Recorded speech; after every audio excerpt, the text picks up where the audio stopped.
Okay, good morning, everyone. So I'm the Assistant Dean of Research, and just before we get started into today's events, I want to just do the quick bit of housekeeping. In the unlikely event there's a fire alarm, the alarm will sound, and some fire marshals already here will make themselves known. I don't know, is that making yourself known there, Ray? But you'll be directed to the muster points. Now, that's the unlikely event. In the more likely event someone's phone goes off, can I ask now that phones are switched to silent? I'm on the second floor, those of you at the back are on the third floor, and you come in on the ground floor, and basically at each level there is an atrium, and the bathrooms are there. So you're very welcome. I say we're in the Bernal Institute, which is housed within the Faculty of Science and Engineering, and I want to hand over now to our director, Kevin Ryan, to welcome you all to the Bernal Institute.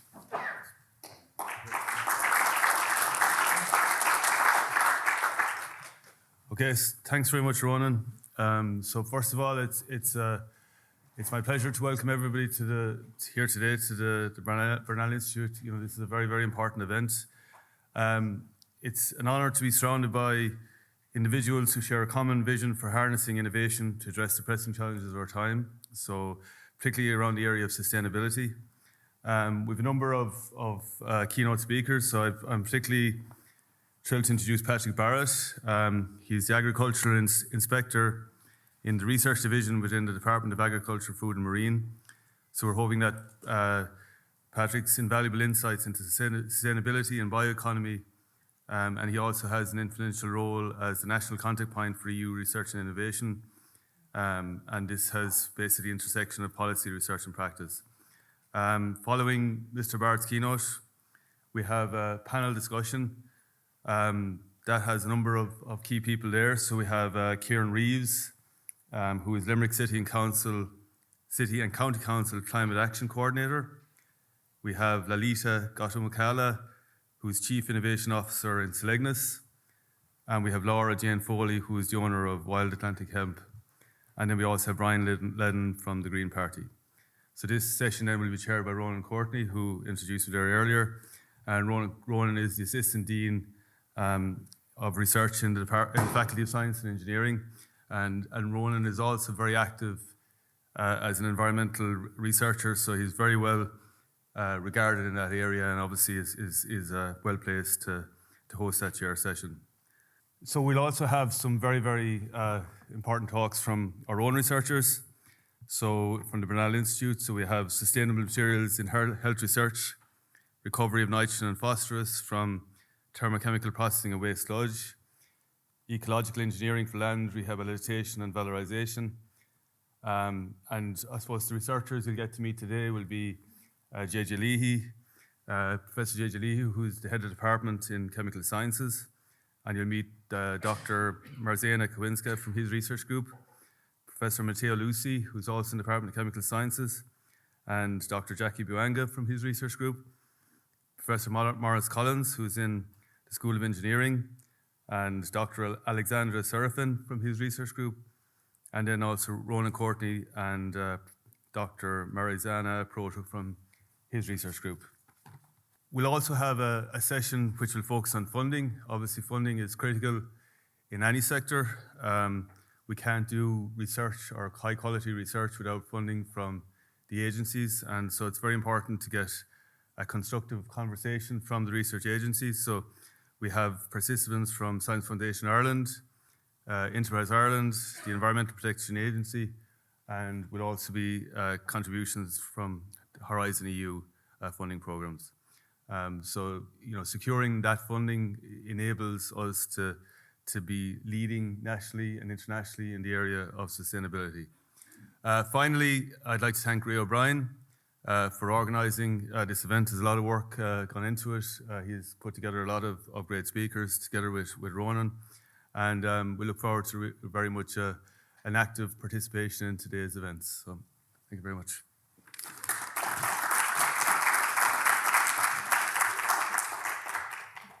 Thanks, Kevin. And thanks as well, because Kevin said a lot of things I was going to say.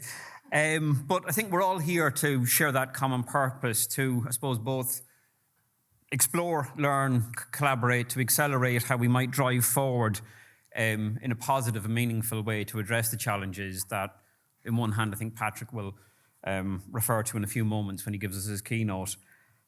And hopefully, perhaps as well, provoke some maybe challenging discussions in the area of sustainability and a circular bioeconomy and addressing and mitigating climate change and impact. So Kevin already mentioned Patrick, so we're delighted and I suppose honoured to have Patrick here today, because anyone who's either dipping their toes into the bioeconomy for the first time or someone who's been in it since its inception should be familiar with Patrick's name, and he's been a staunch advocate and unwavering voice of support in that realm of research and innovation. And not only that, but he brings incredible depth of expertise and insight to the table. So we'll hear from Patrick in a moment. And as Kevin mentioned, we were going to follow up that with, I think, what is a great representation of different stakeholders. So we have regulators, we have industry, we have policy, we have startup, we have working with communities.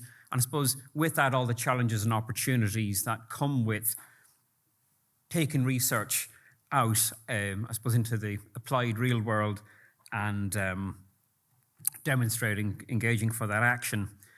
Again, as you've heard, we will have some representation from researchers here in how pioneering research is addressing some of these challenges and how some of the findings and breakthroughs from this research is, I suppose, maybe driving innovation as referred to. And then later on, and finally, we will look at maybe if we can take some of those key points, challenges, where we agree, maybe where we disagree, but obviously if we're going to drive it forward, we all need a bit of funding. So how the funding can come together, what opportunities are out there, both collaborative, maybe from an industry and SME perspective, but also how we can engage academic institutions such as ourselves with these partners. So both myself and Kevin have mentioned them already. So Patrick is from both the Department of Agriculture and with a slightly different hat representation, if I'm correct there, Patrick, as the European contact point on bioeconomy. And Patrick's also an old friend of mine, so it's absolutely with great pleasure and thrill. I'm delighted to welcome Patrick up to the platform. Thanks, Patrick. So good morning, everyone, and thankfully Ronan has pointed out it's not what you know, it's who you know to begin with. And I'd just like to, I suppose, anecdotally start today. I have a presentation that I'm going to run through around creating and shaping the development of Ireland's bioeconomy and really kind of putting a challenge out there, like the potential role for the University of Limerick. But just to begin with, I suppose, just driving across the countryside today, I came from Greystones in County Wicklow. That's where I live now, originally from County Meath. But when you drive across the island of Ireland, you notice like it's not just a bioeconomy. It's just a pocket of local bioeconomies, and they're all very distinctive and different. And when I came to work on this policy area, it emerged from the research and innovation funding sphere from the European Union, who are a key driver in this. But personally, I had come to this role in the Department of Agriculture, working in the research division, coming back from a role in Brussels looking at agri-environmental policy. And what was really clear there, where I was working in DG Environment, reviewing rural development programs all across the European Union, is that there was really common challenges. One of the most common challenges was the agri-food sector coming against environment and climate targets and expectations from society. And the way this was being approached is that there was basically people butting their heads against each other, coming from maybe different perspectives, but really what was needed was some sort of policy approach that really tried to get to the heart of the problem, tried to get people working and cooperating together. And when I came back to the Department of Agriculture, I was asked to work on the bioeconomy, and it strikes me as the challenges are being set in terms of climate and sustainability, and the bioeconomy is part of the solution. And it needs to be worked out what it means within every local or regional area. And that's where we come to this today. So the challenge I'm putting to the people within the University of Limerick is what role can you play to stimulate bioeconomy development in the Midwest to answer local economic, environmental, and socio challenges? And where this is starting from currently within the political system within Europe is that Europe is waking up now to the fact that with global challenges, there are competitive advantages that can be gained from the local biological resources that can be grown on an annual basis, fish from the sea, grown in our forests, grown on our land, or recovered from our waste systems. We don't optimize this currently. We have a very linear approach to managing this. So we need to turn circularity into an advantage. And you can see Ireland has signed up very recently to a sustainable carbon package led by the Dutch government, and signed up to a statement by the Finnish government on the role of how agri and forestry bioeconomy can aid competitive advantages and aid open strategic autonomy. Because with the changing global political system, jurisdictions are becoming much more closed. So Europe has to ensure it has protein resources, has nutrient resources, it has sources of sustainable carbon. And this is possible, but we just need to do things differently and think differently. And this knowledge of how to do this is going to come from institutions such as the University of Limerick. It's also going to play a huge role, the bioeconomy, in the net zero transition. And this is very plainly set out now in the EU Climate 2040 targets, where land, food and bioeconomy is set out as a pathway. What does this pathway look like in the Midwest? The University of Limerick, the Technological University of Shannon, are key players in determining with stakeholders how this can be achieved. So what does the University of Limerick has? It has a very significant knowledge base on the bioeconomy. It has the ability to envision for the Midwest what the bioeconomy should look like, and it has the ability to engage with a willing group of stakeholders, both within the institution and externally within the Midwest, to work together. And what can you do? You can aid to develop a structured approach that looks to work with local and regional climate and socio-economic planning. So this comes in how it can work with Limerick County Council, and how it can work with all the funding agencies.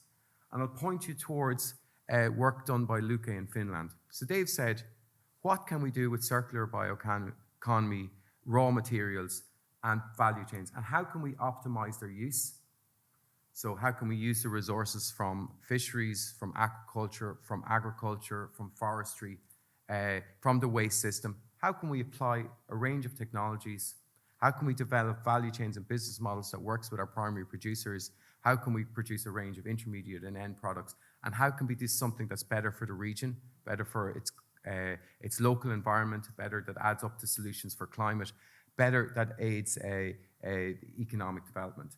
When you come into the park here where UL is based, you see a whole range of foreign direct investment companies. A lot of those companies are going to have to decarbonize or defossilize their supply chains.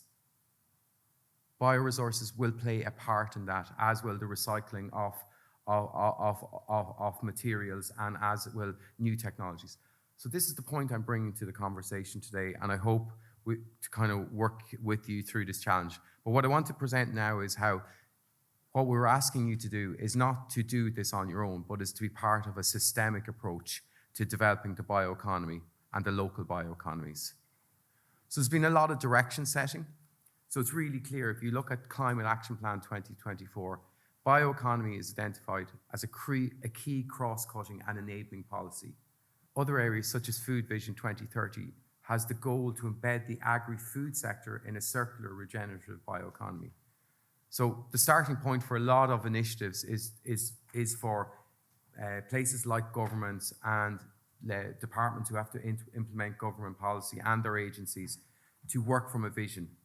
They're saying this is the direction we're going in. So that is really clear. I've only put up two sort of plans or strategies here, but I could speak about the white paper on enterprise. I could speak about smart specialization, our rural futures, Impact 2030, a whole range of areas. Bioeconomy is already integrated within there. So you're on safe ground here. This is the direction that has been set. There is loads of opportunities within the bioeconomy. When I outline what does the bioeconomy mean, it starts from our land and marine ecosystems. It speaks then to how resources either left in the ground or left in the seas, carbon farming, blue carbon, or resources that we harvest, coming into places like biorefinery that bring in new concepts, zero waste, zero pollution, cascading use, and produces a range of products, the food and feed products that match up to our environment and climate profile. Bio-based chemicals being used in consumer products, and then how we recirculate this material. And all this adds up to a lower climate profile, a better environmental profile, more socioeconomic opportunities. But this has to be created and shaped. It doesn't exist as it stands. There is a bioeconomy, but it has climate challenges, it has environmental challenges.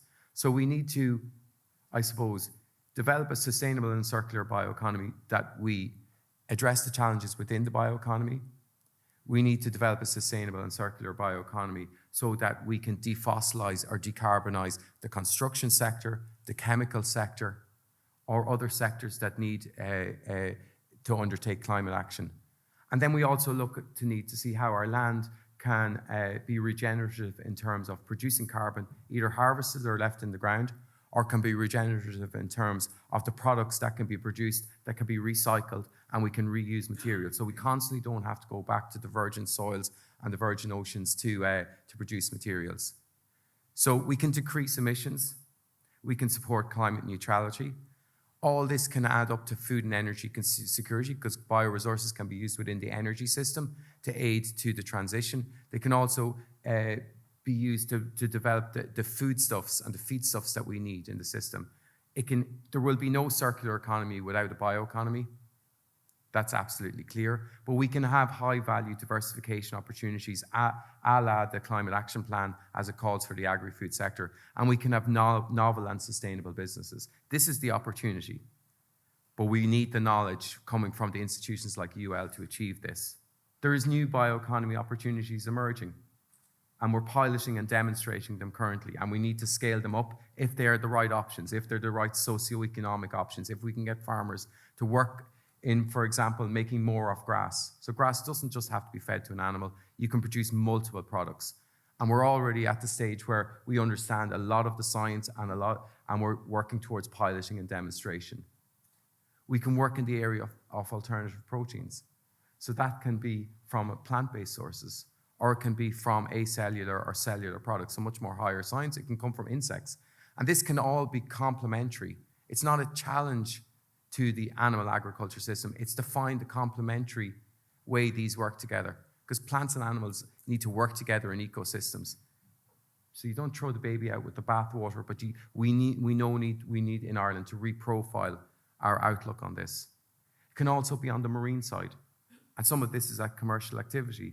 So you see companies collaboratively working together to harvest seaweed, to process them into biostimulants and bio-based products for agriculture, but also then going on to use these marine-based materials to go into high-value products such as in cosmetics. But all this needs a very aligned set of activities around harvesting, pre-treatment, bioprocessing, new product development, commercialization. That shows you the level of collaboration. So even within an academic institution, it's not your scientists and your technologists and your innovators working together. They need to work with the business people. They need to work with people who know how to animate people within this system. You know, so culturally, you have to develop this as well as scientifically. So that takes a new alignment of people. But there's also many challenges to doing this. And that's where policymakers have to come in. So first of all, we have to increase awareness. We have to make sure, from the UL perspective, that Limerick County Council understands what role the bioeconomy, and Clare County Council and Tipperary County Council, etc., they need to understand how the bioeconomy can play a role in addressing economic challenges, climate challenges, environmental challenges, how it can fit within this. We need to have coordinated policy that goes, what I'm going to explain to you in a few minutes, from the central level to the regional and the local level. And we need to scale up because we need to test knowledge that's known to solutions on the ground. And then we need to go beyond that to scale. So we need to understand how the funding and finance system can support this. And we need to be able to work together. So how do you put primary producers, businesses, scientific community, people who understand how to train up people with the right kind of education, knowledge and skills, policymakers? We all need to work together in a much more combined way, because there's many ways this system can fail or may not succeed. But if we all work together, we have a better way of de-risking this. So what is the Department of Agriculture doing within this? And I'm just going to quickly run through our role. So as well as where I am based in the Department of Agriculture, being a research policy lead and a research funder, we also have responsibility, along with the Department of Environment and Climate, for leading on bioeconomy policy. And we have to integrate this policy into many different areas. But we start off from this point. In 2018, the government produced a national policy statement, and policy statement is kind of a long-term outlook on where the bioeconomy can go. So they set out a vision. The bioeconomy was to be a global leader, take our natural resources, work to our competitive advantages, but all within the prism of trying to achieve sustainability and circularity and optimizing the use of our resources and reducing waste. So these were bringing a lot of new dimensions that weren't really being considered. Within that policy statement, they set up that the Department of Environment, Climate and DAFM were to work together as co-leads, but we were to work across government. So we work now with 8 other departments and 11 other agencies, and we meet on a consistent and regular basis, about 4 times a year, and we have a set program of actions that we're working to. But we also work with a lot of stakeholders.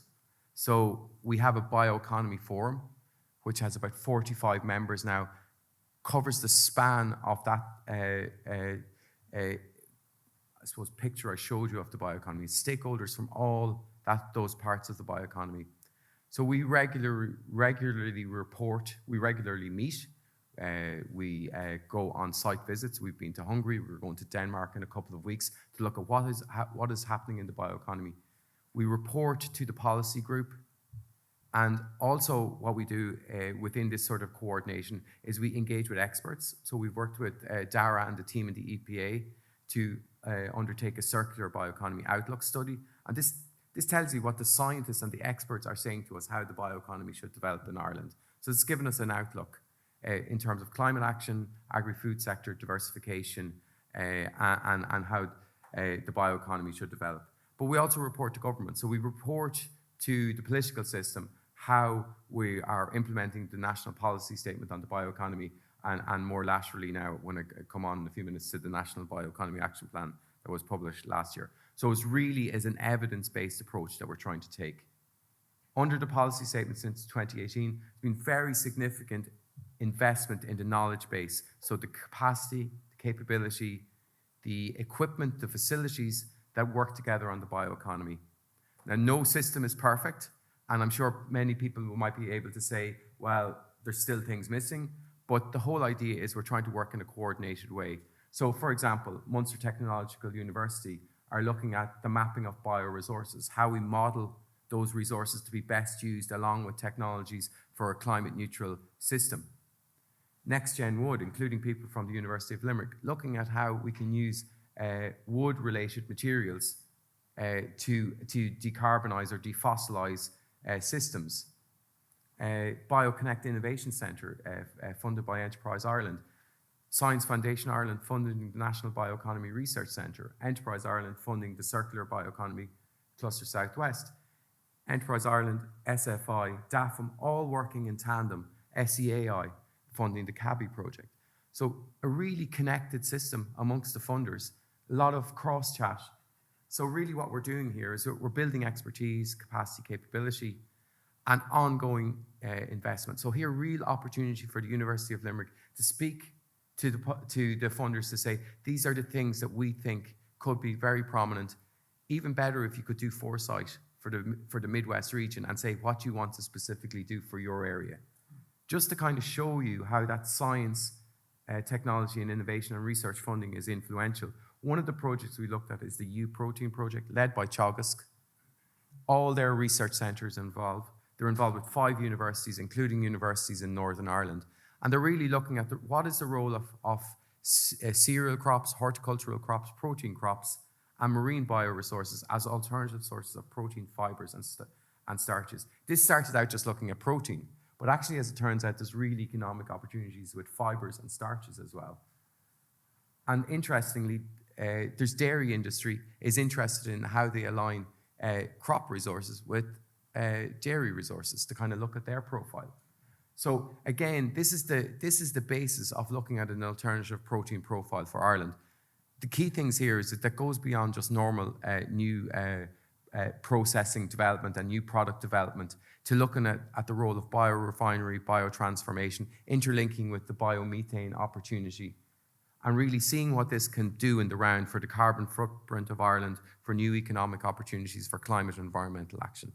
That just shows you how these can be really influential projects that can be delivered back into the Irish system. And this has been something that's of interest of not only Indigenous companies, but also foreign direct investment.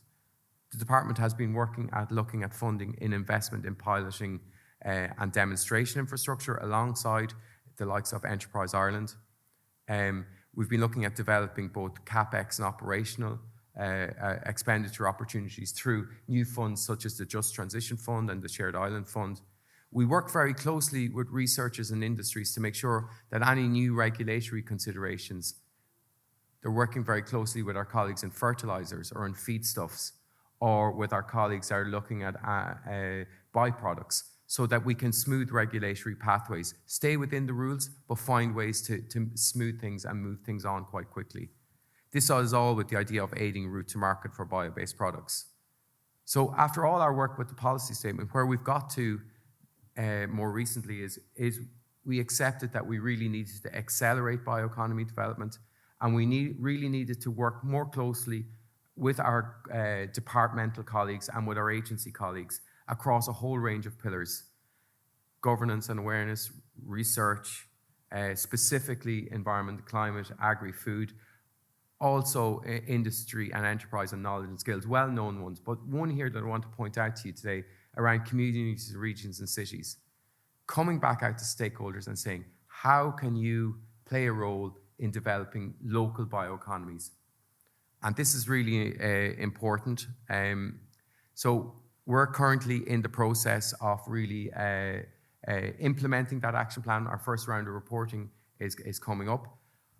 But for you as stakeholders, I suppose what I want to point out today for the University of Limerick is really very significant funding opportunities that's available within the system to, I suppose, take up technology, engineering, science, and really demonstrate the knowledge that you have on the ground that's adapted to the region, that can cascade the use of local biomass resources and valorize them for the best efforts for environment, climate, and economic and social reasons. So I point you towards where funding streams are developing towards through the Just Transition Fund. It shows you how we're aligning CapEx and OpEx expenditure. The Shared Island Bioeconomy Demonstration Initiative is now open. Commercialization opportunities that I'm sure others will speak to, and we're working towards people leveraging, and our colleagues will speak to these in the chat in a few minutes. But on the EU side, just really want to point out the scale of the investment annually now that the European Union is making under for example, the Circular Bioeconomy joint undertaking, 200 million euros a year for research and innovation, piloting and demonstration, and flagship opportunities. This is a game changer. If this could be leveraged into the Midwest, this could make significant impact in designing what agri-food systems or what a bio-based economy would look like within a region. There's also approaches around regional innovation valleys, where they look at this alignment of coordination and support with funding opportunities, and how do you develop your bioeconomy and food systems in the direction they need to go. There's also investment funds like the European Circular Bioeconomy Fund. There's a lot of architecture and infrastructure going into the system, and what we want to do is try and work with you to develop a local approach to be able to avail of this opportunity. So how do we think you can do that? So people speak about this kind of helix of activity where academia plays a very central role in working with industry, working with government, but because of the challenges we face, engaging with civil society and working in the context of an environment and climate boundary that we face. So, for example, we spoke about the envisioning that's needed. University of Limerick working together with the likes of Limerick County Council, looking at what the bioeconomy can mean for local economic planning, local climate action planning. So this enhanced level of governance and joining up thinking with knowledge, a co-creation and co-design process, working with all these stakeholders together, coming up with a view and a vision of what a bioeconomy should look like regionally and locally, and then trying to work with what are regional and local development funding opportunities. We think there's a key role here, an initiative to be led by the University of Limerick for the region. We've seen it, UCC doing it in Cork. We're in discussions with the University of Galway to start talking and looking at this opportunity that we're presenting to you today. We see other academic institutions like Munster Technological University doing it for the area that they're based in, Cork and Kerry. So I think there's a move here for the University of Limerick. We'd like to work with you to do this, and we'd like you to examine taking up the challenge. So hopefully that's a challenge that you'll accept. So thank you very much for the time today. If you want to hear more about the bioeconomy, you can look at our website, and I'm very open to talking to anyone about taking up this opportunity. So thank you very much.